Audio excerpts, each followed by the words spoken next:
I ended the broadcast yesterday after not a half day, but a regular 8-hour broadcast. You already know I did 8 and 16. And in the aftermath of that 8-hour and 16-minute broadcast, I took to myself and I had to think about what I had just previously watched, what fresh hell I had unlocked. Fresh hell has new definitions. Her definition, her name, Kendra. That's right. She's 6'2". She's a white lady. She's always the victim, and everyone around her is constantly at fault. I fell in love with my therapist. That's what I did. I watched that, and it was incredible. It just like basically destroyed me. It kind of one-shotted me in the way that like ChatGPT one-shotted her. You know, talking about how she's a prophet. That's it. Did you know she's 6'2"? Oh, I know. Mind you, she's doing this for black women. Exactly. That really broke my brain. What is this? I don't know what's going on with Iran. I have no idea. So So Iran and Palestine. You're missing a third country. I don't. Is there? Is there a third? Bro, we laugh, but like there are a lot of people like this. Straight up. I don't even think Soda Papa is like faking it. Like I think he just straight up does not know anything. Do you think that they're fighting? Are they not? Dude. This is actually turning into How Dumb Is Chance podcast. Is there just do you think that there's a third party involved, not including the United States? United States? Oh, so I don't. Ukraine? I don't know. What do you think Ukraine's doing? He said Ukraine is involved as a third party. Ukraine's got shit going on with Russia. But I understand that's going on there. I thought maybe they were somehow connected. I don't know. And you want to?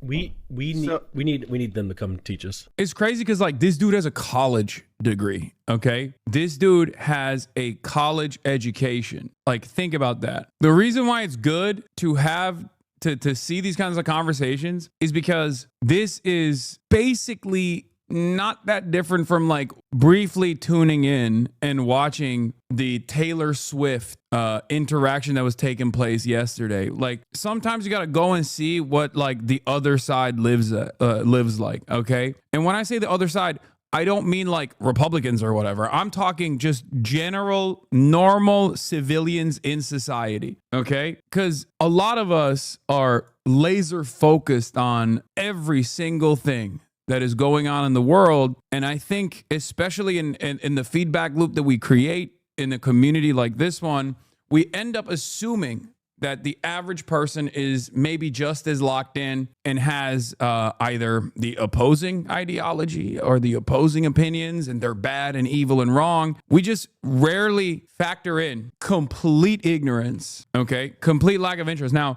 if you want to have a conversation about like how someone is not even remotely invested, how can someone be so utterly checked out of this process when it's like their tax dollars is going to contribute to everything that's going on in the world? Like that's one conversation, but just understand that like there is a layer beyond just like the normie that watches Joe Rogan and Theo Vaughn or guy who watches Asmongold to get his like political knowledge.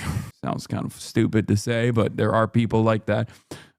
There is a level beyond that. And that level is guy who doesn't know anything. Guy who's like, is Iran fighting Pakistan? I don't know. Is that a country? Do we? We need who to come? Last I talked anybody. E-Rob would educate a little better than this. True. We can call Russell. Last I talked with Hassan and I asked him about politics, whatever, and he's like, I've thought about learning. He's like, no, don't. Ignorance is bliss. And he's not wrong. There's a lot of things where like, fuck, I wish I was ignorant. God. It's much easier to live life that way. That being said, I gave up. That's true. I did. It's your fault, brother. Let me explain something to you. Okay. What do I always tell you? You can't save everybody.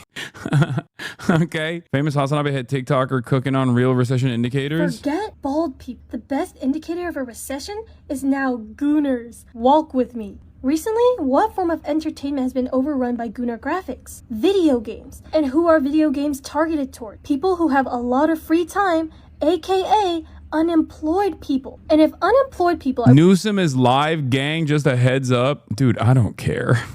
being sold gooner games, no way. That means that companies must associate goonerism with unemployment. For a gooner to goon, they need a lot of free time. But buying a Gooner game is a Gooner luxury. Prices are going up and there's free Gooner material everywhere. Gooners are more likely to save their money and free Goon, meaning there's no money going back into the Gooner economy. This is called stagflation, where economic growth declines while unemployment and inflation That's crazy. increase. And stagflation can easily turn into a recession. So as Gooners increases, economic security decreases. No, but she's cooking on fear. Hey, I bought my Luna Snow summer bikini scheme with my hard-earned money from my real job. Goonernomics. I apologize for my role in stagflation.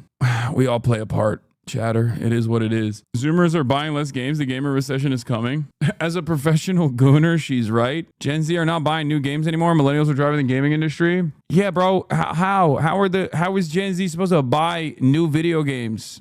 Okay, they got no money. They're broke. They make like 40 grand and just like existence is 50 grand by default. Okay, entry level existence is 50 grand and you're making like 45. You don't have any disposable income. What are you supposed to do?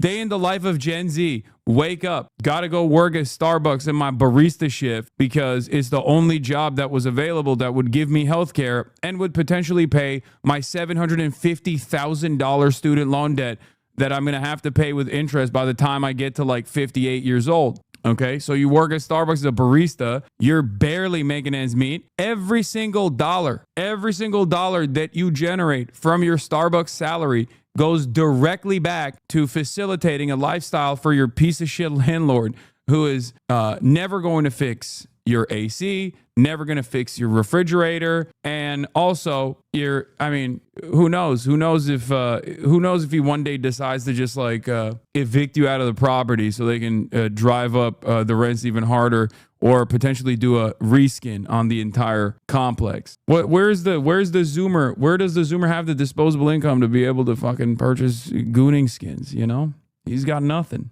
I guess like that's part of the reason why they play Fortnite so much, because it's free at least, you know? I'm 30, I work at federal government, I still don't make fuck all money. Yeah, nobody's making fuck all money. The only people making fuck all money is people like myself. You know what I mean? Influencers that just like literally won the lottery. Adin Ross just said he thinks you pumped ETH after he sold his stock to fuck with him, Lamau. You live in those weirdos' heads, man. He thinks I pumped ETH? What? Bro, you said Adin Ross thinks. Okay, he does not. That's false. That's a falsehood. When you say Adin Ross said he thinks, that's where you failed. He does not think. He just says. Pump ETH. I don't even know what any of these words mean. I don't have any fucking crypto. I probably should have. I probably should have gotten like Bitcoin or something early on. I don't know. Just so that like when the inevitable collapse happens, I have like some semblance of international currency that I can use anywhere when the government's coming after me.